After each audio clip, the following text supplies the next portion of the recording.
This podcast is about anything and everything that gets us better at making things good and good at making things better. It's called extreme stewardship, because the first thing to say about getting better at making things good and good at making things better is that both we ourselves and whatever we're working on don't belong to us. We are stewards of what is God's, not owners of what is ours. And in a world that prioritizes getting as the ultimate good and self as the ultimate end, that's pretty extreme. This is episode 14, where we try to stop being Gnostic. Zombie theories. That's what Larry Hurtado used to call bad ideas that keep popping up here and there, no matter how many times logic or reason or evidence or science kill them. If this were an old-school zombie-killing video game, the big bad monster at the very end of the final level would be Gnosticism. It's the most pervasive and persistent bad idea in the history of Christianity, maybe in the history of religion, and it never goes away no matter how many times we kill it. It's like a zombie hydra. If you Google Gnosticism, Gnosticism, you'll find that part of the reason Gnosticism is so hard to eradicate is that no one knows exactly what it is or where it came from. It's got something to do with early Christianity, mixed with Greek philosophy, mixed with these things that scholars call mystery cults, mixed with, I think, a basic human instinct that the world is not as it should be, and we'd probably be best off leaving it all together. The basic component of Gnosticism that pops up again and again is a simple idea. There are two kinds of things that exist, material and immaterial, or you might say physical and spiritual. Stuff perceptible to the senses and subject to scientific analysis, and stuff not perceptible to the senses and not subject to scientific analysis. Nothing crazy here. Most of humanity for most of history would affirm this, except for the verbiage of scientific analysis. That's a more recent turn of phrase. But the idea that reality is comprised of physical stuff and non-physical stuff, that's pretty standard. But where Gnosticism comes in is that there is not only a difference between these two kinds of stuff, there's also a hierarchy, a moral hierarchy between them. And what you end up with is the idea that material, physical things are by their very nature evil, and immaterial, spiritual things are by their very nature good. And that is a problem. A huge problem. It's a problem because it would mean that a good God intentionally created evil creatures, which makes it hard to call God good. That's why some versions of Gnosticism end up with one God, an Old Testament God who created everything, who was himself evil, and another God, a good God, who is the loving Father of Jesus. This way of thinking about the material versus the immaterial world would also imply that everything I said in the last episode is garbage. It's absurd. Because you couldn't possibly have a physical human being named Jesus ascending into God's immaterial heaven and being given glory and honor there. That just wouldn't make any sense at all. So there's this idea, this ridiculous, anti-biblical, absurd, heretical idea, the idea that physical equals bad and spiritual equals good, and somehow huge portions of the church have bought into it. If we think of eternity as a departure from physicality into a purely spiritual existence, we've bought into it. If we can't wait to get out of our bodies and just be free-floating souls, we've bought into it. If we think so-called spiritual work, like evangelism or pastoring, is the only kind of work that has any value beyond this present life, we've bought into it. Lots of other people have pointed this out. Like I said, it's been fundamental to the Christian faith from the beginning. And I mean from the beginning, like Genesis 1. And from the beginning of Christianity, it has been essential that God's material creation is inherently good and marred by sin. And that's radically different from saying the material creation is inherently sinful because it is material. So most of what I might say here has already been said, and said better than I can say it. I want to focus on this issue in relation to our work. I want to reflect on what extreme stewardship looks like given the goodness of material creation right now and the ultimate redemption of material creation later. I suggested in the last episode that the promise of the redemption of our work is substantiated by the bodily ascension of Jesus. We are going to win the finite game between us and death. but we haven't won it yet. We have not yet been resurrected like Jesus has. We have not yet been crowned with glory and honor like Jesus has. So we live in this weird in-between time. We win, but we haven't won. And I can't think of any better evidence for this than the fact that sometimes our work works. But it doesn't always work, and it never works to the degree that we can imagine it was meant to work. This tension is caught up in some really hard questions about how much transfers from right now to the world to come, as Hebrews put it, what other parts of the Bible call the new heavens and the new earth. God is going to redeem the creation that you and I were supposed to steward. Redeem, not destroy. Romans chapter 8, verse 21. Our hope is that creation itself would be freed from bondage and brought into the glory of God's children. When we get redeemed from sin, so does everything else. The destiny of this material world is freedom, not annihilation. But what exactly makes the cut? Does the planet look the same then as now, topographically speaking? Do cultural artifacts remain like music or art or architecture? And if so, which ones? I don't know that we have any good answers to these sorts of questions. Go read The Last Battle by C.S. Lewis or Tolkien's Leaf by Nigel if you want some creative and at least plausible suggestions. All we know for sure is that there's some mix of continuity and discontinuity, some combination of same and different. When I rise from the dead, it's going to be me that rises. I'm going to be different, but I'm still going to be me. And that's probably the right analogy for the redemption of everything else, too. Despite the mysteriousness of all that, I keep coming back to a more concrete question. Can I see my work now as having value for eternity? Now, one option, of course, is to go back to Gnosticism and say that spiritual work has eternal value, but nothing else does. A better option, I think, is to see all work as leaning into eternity, though maybe in a variety of ways. I think maybe, look, I'm pointing a dirty flashlight into the fog here.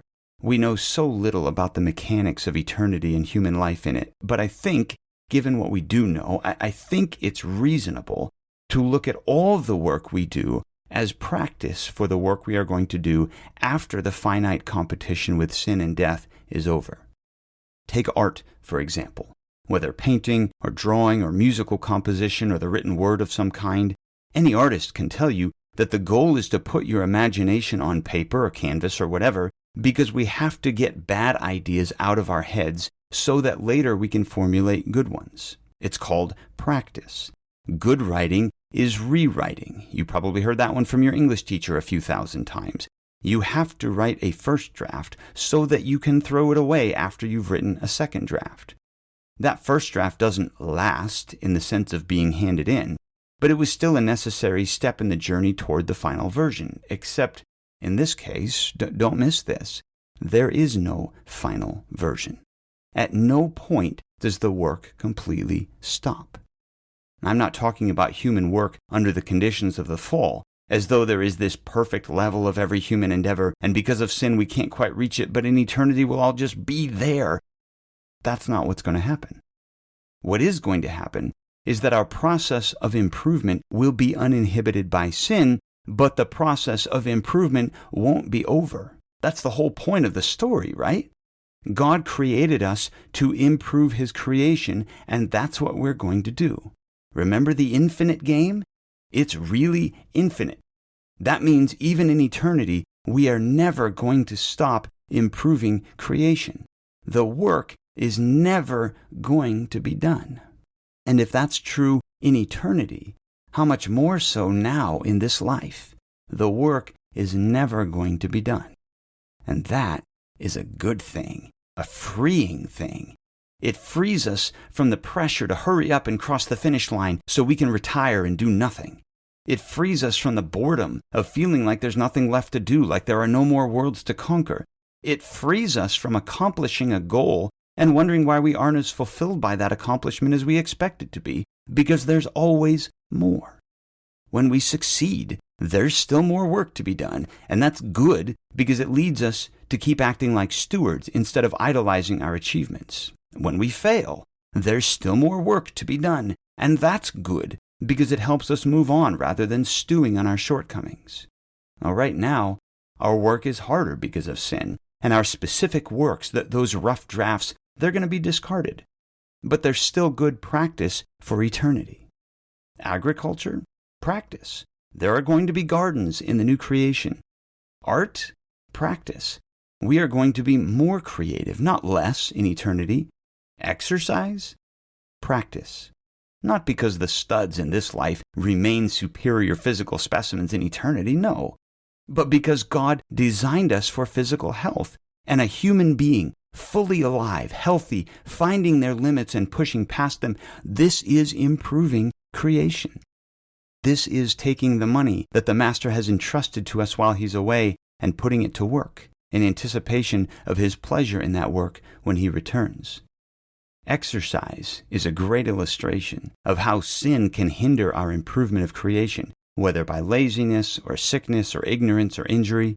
It's also a great illustration of how sin can take what is good and twist it into God. Little g, God, aka an idol. When I was in high school, basketball was my idol. If I was going to do some other activity, it had to serve that idol, or else I thought of it as a distraction from my worship of that idol. If I exercised off the court, whether running or lifting or whatever, it was for the sake of getting better at basketball. Physical health served basketball. As I grew older, not so much taller, which is maybe relevant to this story, a shift occurred where what I really wanted was to be physically healthy, and basketball was one means to that end. Basketball served physical health. Now that I'm even older and hopefully wiser, physical health serves a greater purpose, stewarding not only me, but also stewarding my family. I want to teach my kids how to work, how to take care of their bodies, how to exercise. I want to be physically capable of serving and protecting my wife. I want to be strong enough to do certain tasks around our home. I don't play much basketball because given all the circumstances, that's not the best way to accomplish the ends that I have in mind. It would be the wrong tactical move given my strategic goals. Stewardship is the strategy. Physical health is the tactic. And basketball at this stage of my life isn't part of the equation. Now, I haven't got the first clue if physical fitness will be a thing in the new creation. Certainly it will look different from what it looks like right now. But I do know that right now, physical health is a means to a set of ends that aren't going away. Now and forever, my body is essential to my work as a steward of God's creation. And I do know that the proper relationship between means and ends is fundamental to all work, and so at a minimum, treating my body well now for the right reasons is not only good work in the present, but also practice for the good work that God has for me in the future. I do wonder about certain kinds of work that are by their very nature limited to this present life. It's only because of sin that we have courtrooms, funeral homes, intensive care units, militaries. On the one hand, we do indeed need these things, and we need the people who work in them because of sin and death and all that. On the other hand, a world without sin will be a world without war, for example. Maybe it's enough for now to say that some of our human vocations anticipate eternity, while other vocations remind us why eternity is worth anticipating. Maybe farming says, here's a broken yet valid instance of what we were created to do and what we will do when God makes all things new. And maybe grave digging says, here's an illustration of the brokenness that reminds us why we so desperately need God to make all things new. Both cultivating life in the field and facilitating death in the funeral home improve creation in the present, and both direct our attention to the future, even as both remind us that we have not yet arrived at that future. The frustration of living in the moment is that we know there's something better, but we can't have it yet. The joy of living in the moment is that we get these glimpses into that mysterious and wonderful something that is us working as creatures with our Creator, improving creation. When I work, I feel His pleasure. I know this feeling. I don't experience it all the time, for sure. Life is still a slog, and I'm still a sinner. But there are these moments where I realize that I am doing precisely what my Creator created me to do, and I can't help thinking in that moment I've had a glimpse of eternity. An eternity of being with God, working with God, resting with God, enjoying His creation, and improving it as His steward. So this podcast has been about anything and everything that gets us better at making things good and good at making things better. And my hope is that it has provided you with some tools for doing just that. Your Creator has gifted you with good and meaningful work, and even though that work is frustrating and unsuccessful and painful at times, even those moments are tactical opportunities to advance our strategic objective of improving creation with our Creator, and to lean into our expectation that one day all creation will be freed from bondage to sin, and we will again be crowned with glory and honor and invited to freely and fully steward the works of God's hands. And that is going to be pretty extreme.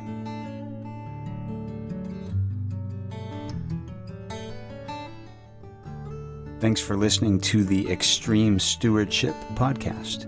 My name is Michael Kibbe, and I teach Bible and theology at Great Northern University in Spokane, Washington. My behind-the-scenes partner in this project is my brother, Ben Kibbe. Our editor-in-chief is Annalee Stockton. Art comes from Leah Leanhoutz, and of course, music is provided by Dave Murray of Daradoon Guitars. If this series has been helpful or challenging to you, or if you've got a story about extreme stewardship that you'd be willing to share, shoot us an email, extremestewards@gmail.com. We'd love to hear from you. You are, of course, welcome to like and subscribe and tell your friends and all that. What we really care about is that you have gotten better at making things good and good at making things better.